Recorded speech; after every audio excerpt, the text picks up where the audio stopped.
आज मैं बात करने वाला हूं एक ऐसे टॉपिक की जो एक 11 का बच्चा जब ये जर्नी स्टार्ट करता है ना, तो ये बहुत कॉमन है, बैकलॉग्स। क्योंकि वो ये नहीं समझ पाता कि उसे क्या कवर करना चाहिए, किस तरीके से कवर करना चाहिए। हो सकता है वो रिवीजन ना कर पा रहा हो, जिसकी वजह से उसके टॉपिक्स, उसका सब्जेक्ट वीक होता जा रहा है। अगर इसे दूर नहीं किया ना, तो ये तुम्हारे एम से तुम्हें दूर कर देगा। नहीं बन पाओगे डॉक्टर, नहीं बन पाओगे इंजीनियर, अगर तुमने बैकलॉग्स को क्लियर नहीं किया। आज मैं उस बच्चे की बात कर रहा हूं जो बच्चा टाइमली स्क्रीन पे आता है, लेकिन उसे सब्जेक्ट समझ में नहीं आता। उसे लगता है यार आज का लेक्चर मुझे समझ में नहीं आया, क्योंकि कल मैंने छुट्टी कर ली थी, क्योंकि मैंने ये सब टॉपिक जब स्टार्ट हुआ था मैंने मक्कारी कर ली थी, मैंने ध्यान नहीं दिया। अब उसे कितनी परेशानियां झेलनी पड़ रही होगी ये वो जानता है, ये उसका ईमान जानता है। तो भाई आज मैं इसे ही दूर करने आया हूं। बैकलॉग्स को दूर कर लिया, एग्जाम को बीट कर लिया, कॉलेज में एंट्री कर ली, ये कंफर्म है। अब क्या क्या होता है, ये बैकलॉग्स किन कारण से होता है, ऐसे कौन से बच्चे हैं जिनका बैकलॉग्स रह जाता है, हम उसकी बात करने जा रहे हैं। मुझे जो समझ में आता है, जितना मैंने देखा है, अपनी लाइफ से भी मैंने ये सीखा है। जब मैं 11th में था तो मैं कैसा था, मैं भी तो मक्कारी करता था।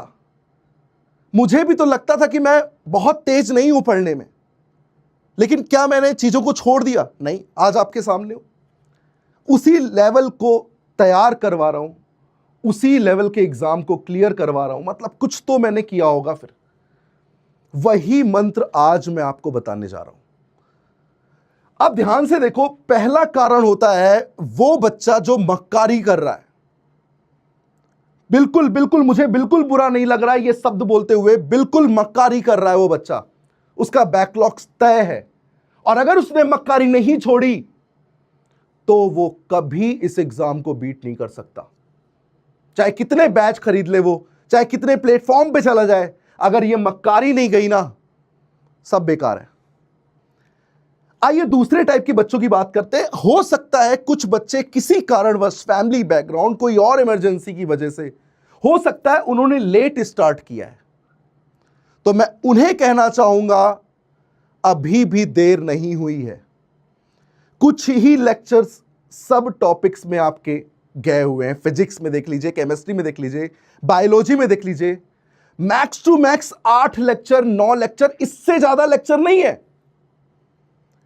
लेकिन अगर इन्हें छोड़कर तुम आगे से तैयारी कर रहे हो, तो ये वो लेक्चर हैं जो बेस है, जो सब्जेक्ट को बनाते हैं, जो सब्जेक्ट को और आसान बनाने में हेल्प करते हैं।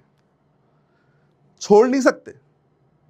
कैसे करना चाहिए उन्हें, अभी मैं उपाय बताऊंगा। एक बार मैं उस बच्चे की बात कर रहा हूं जो पढ़ाई में स्लो है, जो ये सोचता है कि वो स्लो है क्योंकि मैं ये नहीं समझता, मैं ये नहीं जानता, मैं ये नहीं सोचता कि कोई बच्चे का दिमाग कम और ज्यादा होता है। वो बस अपने सराउंडिंग से घिरा हुआ है कि वो किस वजह से वीक पढ़ रहा है, किस वजह से वो छोटा सोच पा रहा है। भाई जो अच्छे लोगों के बीच, या फिर मैं बोलूं अच्छी कम्युनिटी के बीच, अगर मैं बोलूं पढ़ने लिखने वाले बच्चे स्लो से ही स्टार्ट होते हैं, लेकिन जब उनकी आदतें, उनकी सोच उन्हें बड़ा बनाती है। आप पढ़ने में स्लो नहीं हो, बस आप छोटा सोच रहे हो। आप अभी भी उस 9th-10th के बारे में सोचकर यह डिसाइड कर रहे हो, अरे यार मैं तो 9th-10th में भी कमजोर था, मैं कैसे तेज हो सकता हूं। गलत बात है। यह रेस लंबी है, पहले धीरे धीरे चलोगे, हारोगे नहीं। हो सकता है बाद में स्पीड तेज हो जाए, हो सकता है बाद में आप 2x स्पीड से दौड़ो और सबके बराबर आके, हो सकता है सबको पीछे छोड़कर आप आगे निकल जाओ। तो बिल्कुल दिक्कत नहीं है। इन्हीं 3 टाइप से बैकलॉग्स होता है। क्या मैं सही कह रहा हूं? तो जरूर कमेंट में लिखिएगा, सर आपने बिल्कुल सही कहा है, इन्हीं 3 कारणों से ही बैकलॉग्स होता है। अब इनका उपाय क्या है? कुछ बच्चे क्या करेंगे, एकदम ना ये जानेंगे नहीं कि उनके साथ क्या हुआ है, ये समझेंगे नहीं कि उनका क्या छूटा है, ये नहीं समझेंगे कि उन्हें बैकलॉग्स क्लियर कैसे करना चाहिए, ये शुरू से शुरू कर देंगे कि मैं अब दोबारा पढ़ता हूं, दोबारा से फिर वो 15-20 दिन 1 महीने का पूरा वेस्ट करेंगे और आगे का छूटेगा वो अलग से। तो मेरे भाई, मैं बहुत सही तरीका लेकर आया हूं जिससे बैकलॉग्स, किसी भी टाइप का कोई भी बच्चा हो, बैकलॉग्स उसका क्लियर हो जाएगा। अब क्या है वो उपाय, ध्यान से सुनिएगा। मैं पहले प्रेफरेंस पे रखता हूं जो करंट में चल रहा है, जो शुरुआत आप आज देख पा रहे हो ना सब्जेक्ट की। अगर वो करंट आपने छोड़ दिया तो आप जीवन भर बैकलॉग्स क्लियर नहीं कर सकते। तो आपको करंट तो पकड़ के चलना है जो करंट में पढ़ाया जा रहा है। अब इसमें भी दिक्कत है कि सर आज मैं क्लास में बैठा था, आपने कहा था करंट नहीं छोड़ना है, मुझे आज का लेक्चर समझ ही नहीं आया। लेट्स सपोज एक एग्जांपल लेता हूं, डिफरेंशिएशन, फिजिक्स में डिफरेंशिएशन चल रहा है। आज हो सकता है आपको कुछ समझ में ना आए, इसका मतलब आपको बिल्कुल स्ट्रेट लाइन, बिल्कुल बेसिक से शुरू करने की जरूरत नहीं है। आप डिफरेंशिएशन वाले पार्ट को पहले कर लें।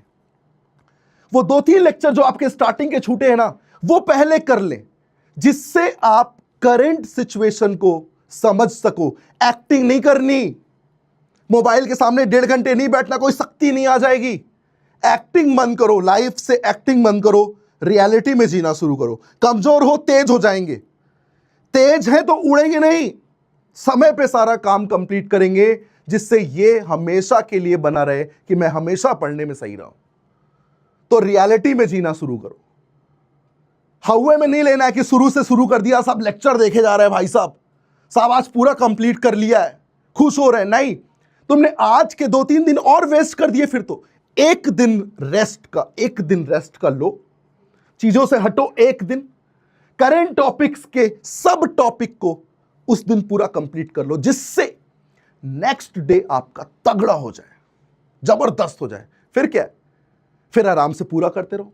हां, वो बच्चे जो करंट टॉपिक्स को तो कर रहे हैं सर, पहले का छूटा हुआ है, उनके लिए है एक 70-30 का रेशियो। 70% टाइम आप प्रेजेंट में चल रही चीजों को दीजिए, बिल्कुल दीजिए। सब कुछ करिए, क्वेश्चन करिए, डीपीपी करिए, मॉड्यूल करिए। अगर आपका समय चला जा रहा है तो समय एक्स्ट्रा लीजिए, लेकिन सब कुछ करिए। और 30% टाइम, प्योर 30% टाइम अपने बैकलॉग्स को दीजिए। तब जाकर ये 2 हफ्ते में जो निकल कर आएगा ना भाई, 2 हफ्ते के बाद जो पहला दिन आएगा, वो खुशी आप खुद देख पाओगे कि यार आज सब कुछ क्लियर करके बैठे हैं। समय बहुत तगड़ा होता है भाई। मैं एक लाइन बोलूं आपको ना, तो अगर समय की बात करें तो समय नहीं रुकता, हमें समय के बराबर चलना है। अगर हम पीछे छूट गए हैं, हमें थोड़ा और एक्स्ट्रा टाइम लेते हुए समय के बराबर चलना है, तब जाकर बैकलॉग जैसी बीमारी को हराया जा सकता है, उस पर जीत हासिल की जा सकती है। और भाई मेरे, आज मैं जो ये बैकलॉग्स की बात करने आया हूं, इसे हल्के में मत लेना। आज ये एंड में आपको क्लियर कर रहा होगा कि बैकलॉग्स को किस तरीके से हटाया जा सकता है। तो मेरे प्यारे भाइयों, नन्हे मुन्ने बच्चों, आप नहीं समझ रहे हो, ये पढ़ाई, फिर से मैं कह रहा हूं, छोटी नहीं है। ये पढ़ाई बहुत बड़ी है। 1 महीना छूट गया, कोई दिक्कत नहीं, बचे हुए 11 महीने हैं। आने वाला 12th इसी 11th पे डिपेंड करेगा। 1 साल के चक्कर में लोग 2-2 साल खो देते हैं। पता लगा रिपीटर्स बनते हैं ना, तो लगा कि यार वो तो हाल ही वही है जो 11th में था। ऐसा नहीं होना चाहिए आपके साथ। सही समय पे सुधर जाइए। और बेटा, लास्ट में बस यही कहूंगा, पढ़ाई करते रहिए, इतनी करिए आपको संतुष्टि मिल जाए। जिस दिन आपको संतुष्टि मिल गई ना, एग्जाम कुछ नहीं बिगाड़ सकता। एग्जाम आपका था, आपका है और आपका ही रहेगा। ओके बच्चों, थैंक यू सो मच।